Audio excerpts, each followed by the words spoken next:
योगी सरकार का दावा है कि यूपी में 4.5 लाख नौजवानों को सरकारी नौकरी दी गई है।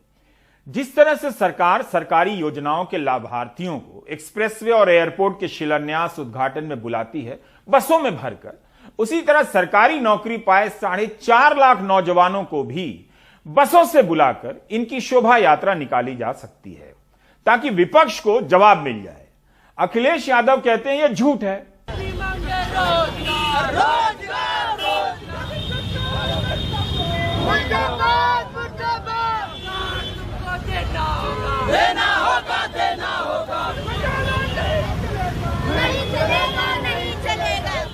हाल में पेपर लीक की जवाबदेही तय करने और रोजगार की मांग कर रहे छात्रों के प्रदर्शन को रोकती लखनऊ की पुलिस।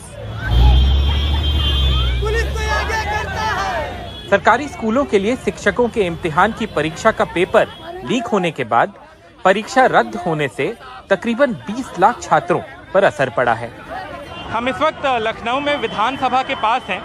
ये जो छात्र हैं ये लोग रोजगार को लेके जो मांग कर रहे थे, कुछ दूर तो ये पहुंच पाए थे, उसके बाद यूपी पुलिस ने इन लोगों को यहाँ पकड़ लिया है। आगे विधानसभा की तरफ आप इसको मत रोकिए, हम लोग अपना काम कर रहे हैं, आप हमें मत रोकिए, अपना काम करिए ना। रोजगार ही सबसे बड़ा मुद्दा है, क्योंकि हमारे सामने ना कुछ दिख रहा है, सिर्फ अंधेरा ही अंधेरा दिख रहा है।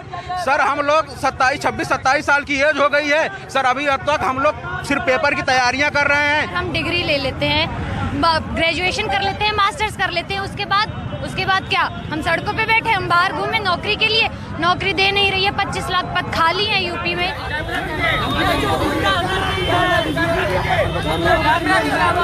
देश में सबसे ज्यादा आबादी वाले राज्य में नौकरियों का मुद्दा 2 महीने बाद होने वाले विधानसभा चुनावों के लिए एक अभियान बन गया है।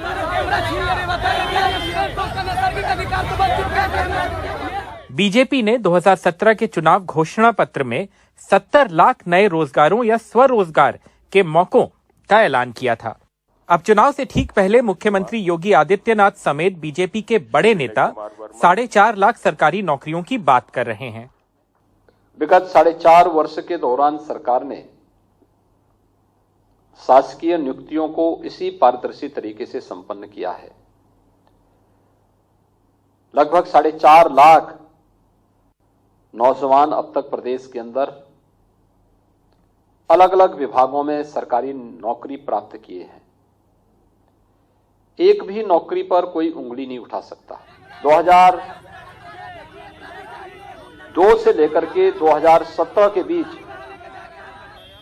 इन 15 वर्षों में जितनी नियुक्तियां प्रदेश के अंदर शासकीय विभाग में या निजी क्षेत्र में नहीं हुई होंगी, उससे कई गुना अधिक नियुक्तियां अकेले 4.5 वर्ष में हमारी सरकार ने प्रदेश के अंदर प्रदेश के नौजवानों को नौकरी और रोजगार के साथ जोड़ते हुए उपलब्ध करवाई है।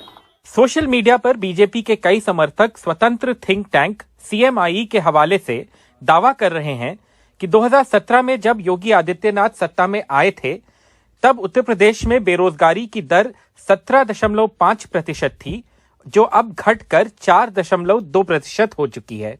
लेकिन असल में CMIE का डेटा बताता है उत्तर प्रदेश में बेरोजगारी की मौजूदा दर 4.8% है, जो मई से अगस्त के बीच 5.4% थी।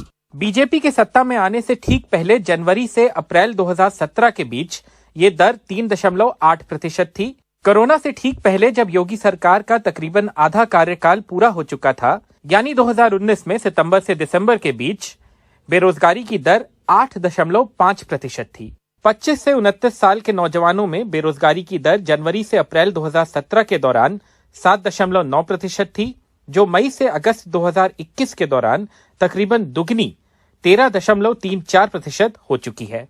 राजनीति को किनारे कर दें तो उत्तर प्रदेश के नेताओं के लिए ये बड़ी चुनौती है कि नौकरियों के वादों को अमली जामा किस तरह से पहनाया जा सकता है।